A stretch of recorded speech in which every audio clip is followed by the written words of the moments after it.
It's fine to be transparent, and actually research shows that if you are transparent, it doesn't make the message less effective, and it can actually make it more effective because people kind of feel they can trust you and they let their psychological guard down a bit.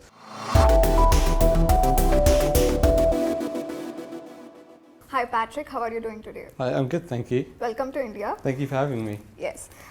Let's start with the big picture. What's the one psychological principle you see brands consistently ignoring when they design customer journeys?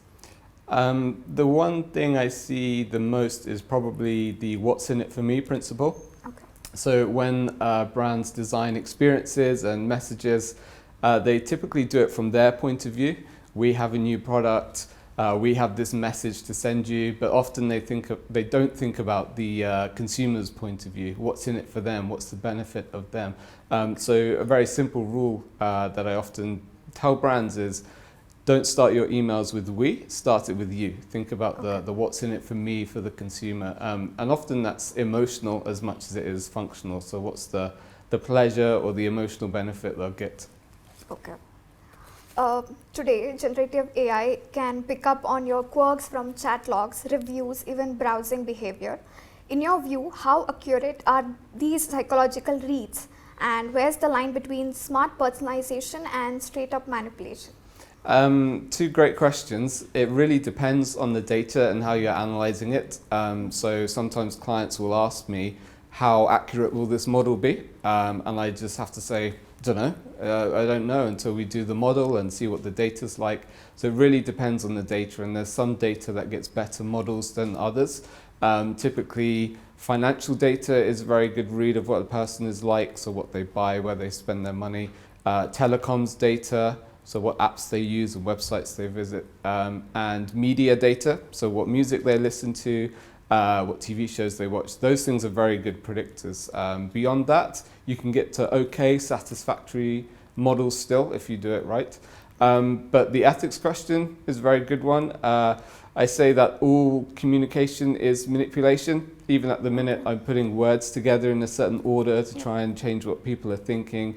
So you can't not manipulate people, but I think you can do it ethically. And so there's three things which are really important to make it ethical. Transparency, so telling people what you're doing with their data. Autonomy, so if they don't want to be tracked or nudged, then let them opt out.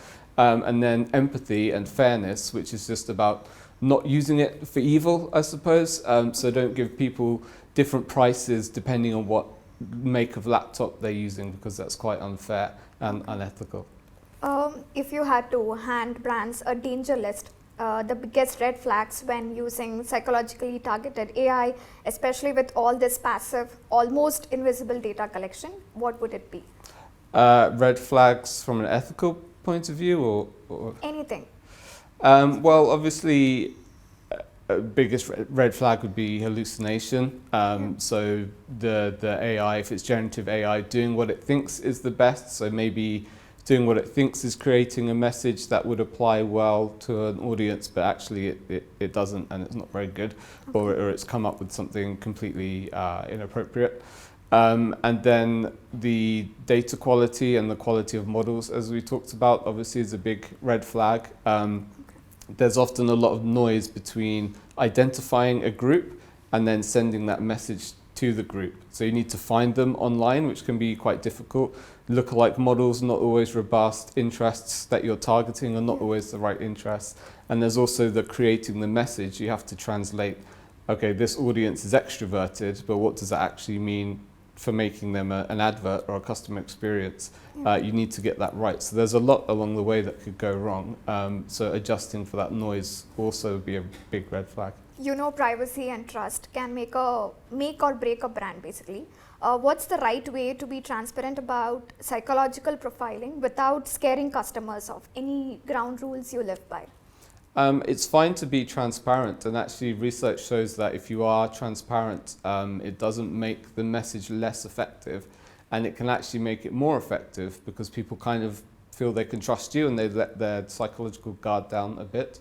So being transparent at all is fine or good. But there are ways to frame it as well.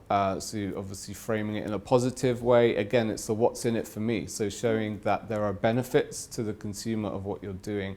And again, those three ethical principles, making sure they're there, of being really transparent, giving people autonomy, and they really mustn't feel like they're being tricked or forced into something. And then also, of course, again, empathy. So doing it for good, or at least not for bad. Looking ahead, what's the trend in psychology or AI that you think will shake up customer experience the most in the next few years? I'm really interested in how generative AI can be used for psychological profiling. So in the past, it was very quantitative. So you get, for example, someone's or a segment's scores on the big 5 personality traits. You know, they're 80% open to new experiences, 10% extroverted, that kind of thing. But now with generative AI and LLMs in particular, we can subjectively sort of be a therapist or psychoanalyst to each person, and that just opens up a whole range of other things besides quite prescriptive, mechanical, number-based traits. So you can, as I say, almost have an individual therapist for each person that you're talking to really, really understand them psychologically. And while we are discussing about the trends, what's one big myth about personalization that you would love to kill once and for all? Well, I almost shouldn't say this because it's my job, but it's not as kind of massively effective as some people think it is. So it is effective, and there are meta-analyses showing that it does change behavior, personalized persuasion at scale, but it's not, in my opinion, of the magnitude that it can really have a huge impact on elections, for example, or that it's kind of MK Ultra mind brainwashing happening. It's just, it can shift a few percentage points here and there, and for a big brand like Coca-Cola, that's a lot of money in sales, for instance. But if you're a smaller brand, there are probably really big quick wins that would be much more effective than personalization, like making the button on your landing page more visible, or having adverts that are more memorable with a cute duck in or something. So it works, but it's not this panacea is probably the biggest myth. Well, these were my questions for you. Thank you so much for your time and insights. Thanks again. Thanks for having me. Thank you.